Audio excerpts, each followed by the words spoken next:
രാത്രി 5 മുറിയിൽ ചെന്നപ്പോൾ ജിത്തു കാര്യമായ ആലോചനയിലാണ്. അവൾ ചെന്ന് അവൻ്റെ അടുത്തിരുന്നു. ജിത്തേട്ടാ, എന്താ ആലോചിക്കുന്നേ? ഏയ് ഒന്നുമില്ല. ഒന്നുമില്ലാതെ ഇങ്ങനെ ഇരിക്കുമോ? കാര്യം പറ. ഞാൻ കുഞ്ഞിനെ കുറിച്ച് ആലോചിക്കുമായിരുന്നു. എന്തോ പറഞ്ഞറിയിക്കാൻ പറ്റാത്തൊരു സന്തോഷം. അവൻ്റെ സംസാരം കേട്ട് അവളുടെ മനസ്സ് നിറഞ്ഞു. അവൻ അവളെ നെഞ്ചോട് ചേർത്ത് നിർത്തി. I love you Ammutty. Jithu അവളുടെ കാതിൽ ചുണ്ട് ചേർത്തുകൊണ്ട് പറഞ്ഞു. അഞ്ജു അവൻ്റെ നെഞ്ചിൽ ചുണ്ട് ചേർത്തു. പെട്ടെന്ന് ജിത്തു എഴുന്നേറ്റു. എന്താ ജിത്തേട്ടാ? ജിത്തു അവളുടെ ടോപ്പ് അല്പം പൊക്കി വയറിൽ ചുംബിച്ചു. ഇത് അച്ഛയുടെ പൊന്നിന്. അഞ്ജു അവനെ കെട്ടിപ്പിടിച്ച് അവൻ്റെ കാതിൽ പറഞ്ഞു. ഐ ലവ് യു ദേവേട്ട. ജിത്തു ചിരിയോടെ അവളെ ചേർത്ത് പിടിച്ചു. അവർ നല്ലൊരു നാളെ സ്വപ്നം കണ്ടു കിടന്നു. മാസങ്ങൾ കടന്നുപോയി. അഞ്ജുവിനിപ്പോൾ 6 മാസം കഴിഞ്ഞു. ഇടയ്ക്ക് ഗിരിജയും ഗൗതമിയും മാറി മാറി അഞ്ജുവിന് കൂട്ടി നിൽക്കും. ഇടയ്ക്ക് ശ്യാമിൻ്റെ ഭാര്യ നിഷയും വന്ന് നിൽക്കും. എല്ലാം കൊണ്ടും അഞ്ജു ഹാപ്പി ആയിരുന്നു. ദേവു ആണെങ്കിൽ അഞ്ജുവിൻ്റെ പുറകെ തന്നെയാണ്. അവൾക്ക് എല്ലാ സഹായങ്ങളും ദേവു തന്നെ ചെയ്തു കൊടുക്കും. സ്വന്തമായൊരു കുഞ്ഞുണ്ടാകാൻ പോകുമ്പോഴും ദേവുവിനെ ശ്രദ്ധിക്കാൻ അഞ്ജു വിട്ടുപോകാറില്ല.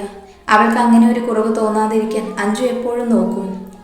ഒരു ദിവസം രാത്രി, ദേവേട്ടാ ദേവേട്ടാ. അഞ്ജു ഉറങ്ങിക്കിടക്കുന്ന ജിത്തുവിനെ വിളിച്ചു.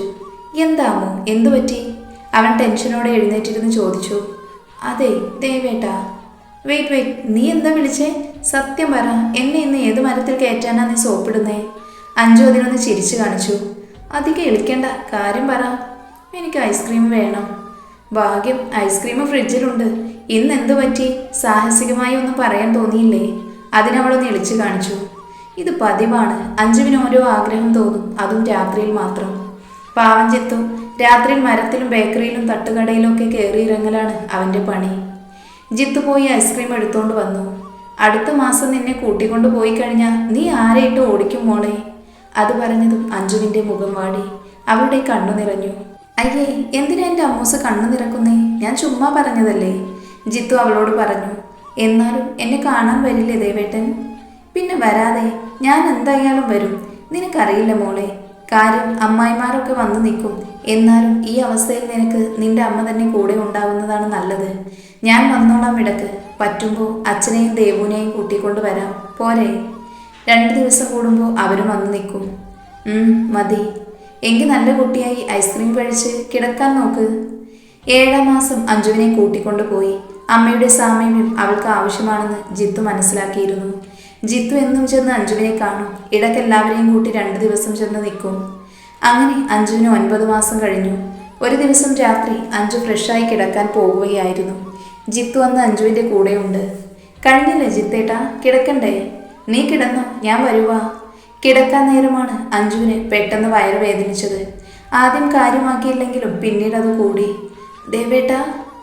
അഞ്ജുവിൻ്റെ ഇടറിയ വിളി കേട്ട് നോക്കിയ ജിത്തു കാണുന്നത് വയറ് പൊത്തിപ്പിടിച്ചിരിക്കുന്ന അഞ്ജുവിനെയാണ്. അവൻ ഓടിച്ചെന്ന് അവളെ പിടിച്ചു. അമ്മു, മോളെ, എന്തേടാ?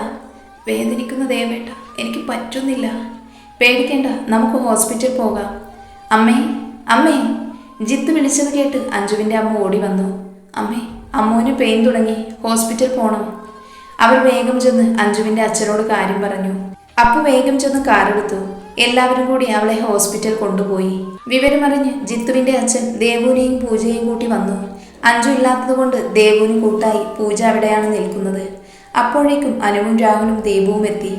ജിത്തു ആകെ ടെൻഷൻ അടിച്ച് നടക്കുകയാണ്. എൻ്റെ ജിത്തു, നീ ഇങ്ങനെയായ എങ്ങനെയാ? ദേവു ആകെ പേടിച്ചിരിക്കുക നിന്റെ ടെൻഷൻ കണ്ടിട്ട്. ദീപു പറഞ്ഞത് കേട്ട് ജിത്തു ദേവുവിൻ്റെ അടുത്തേക്ക് ചെന്നു. ഏട്ടാ, ഏട്ടത്തി ഓക്കെ അല്ലേ? ഒന്നുമില്ല ദേവൂട്ടി, ഏട്ടത്തിയും വാവയും പെട്ടെന്ന് വരും. അവൻ അവളെ ചേർത്ത് പിടിച്ചിരുന്നു. മണിക്കൂറുകൾ കഴിഞ്ഞു. ഒരു നഴ്സ് വന്ന് വാതിൽ തുറന്നു. അഞ്ജലി ദേവജിത്ത്, നഴ്സ് പറഞ്ഞു. ജിത്തു വേഗം അവരുടെ അടുത്തേക്ക് ചെന്നു. പെൺകുട്ടിയാണ്. ജിത്തുവിൻ്റെ മിഴികൾ വിടർന്നു.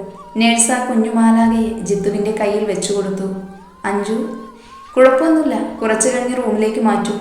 എല്ലാവർക്കും ആശ്വാസമായി. 7 വർഷങ്ങൾക്ക് ശേഷം. മര്യാദയ്ക്ക് നിന്നില്ലെങ്കിൽ അച്ഛനും മോളും മേടിക്കും എൻ്റെ കയ്യിൽ നിന്ന്. ഞങ്ങൾ നിൽക്കൂല.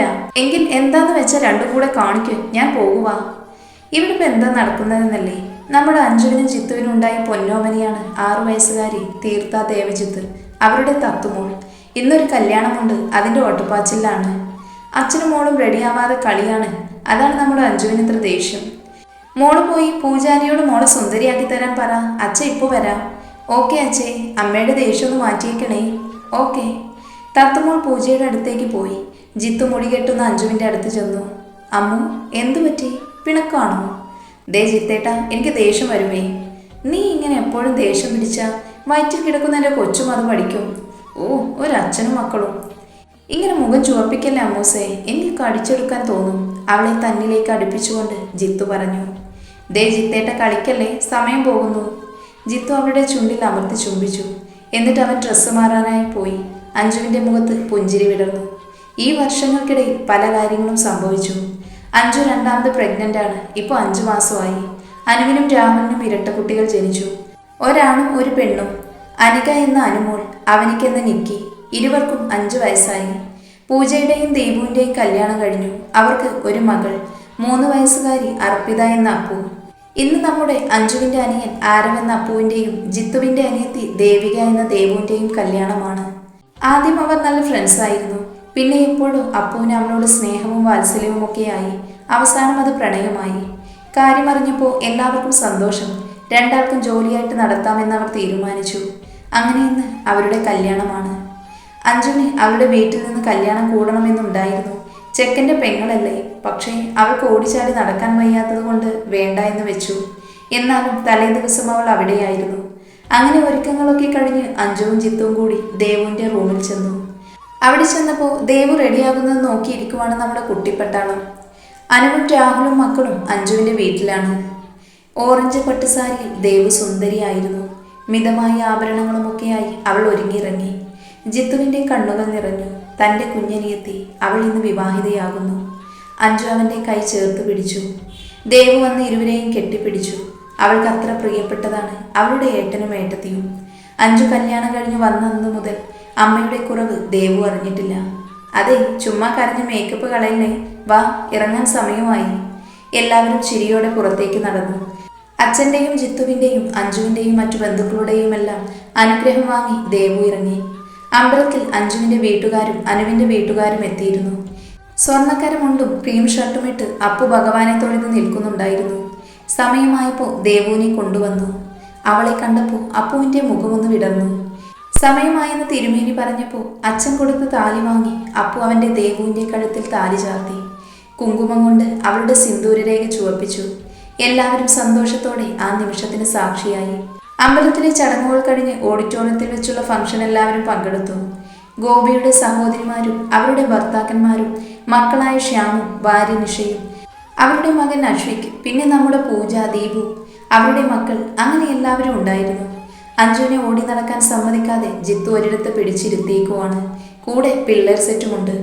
അങ്ങനെ സദ്യയൊക്കെ കഴിഞ്ഞ് ഫോട്ടോ സെക്ഷൻ നടക്കുവാണ്. അപ്പോഴാണ് നമ്മുടെ ജിത്തു പറഞ്ഞത് ഫാമിലി ഫോട്ടോ എടുക്കണമെന്ന്. അങ്ങനെ എല്ലാവരും ഫാമിലി ഫോട്ടോ എടുക്കാൻ നിരന്നു നിന്നു. ജിത്തു അഞ്ജുവിനെ ചേർത്ത് പിടിച്ചു. ദേവന്റെ മാത്രം അഞ്ജലി, ദേവാഞ്ജലി, ഒപ്പം തത്തുമോളും. ക്യാമറമാൻ നല്ലൊരു പിക്കെടുത്തു. ഇനി അവർ സന്തോഷമായി ജീവിക്കട്ടെ.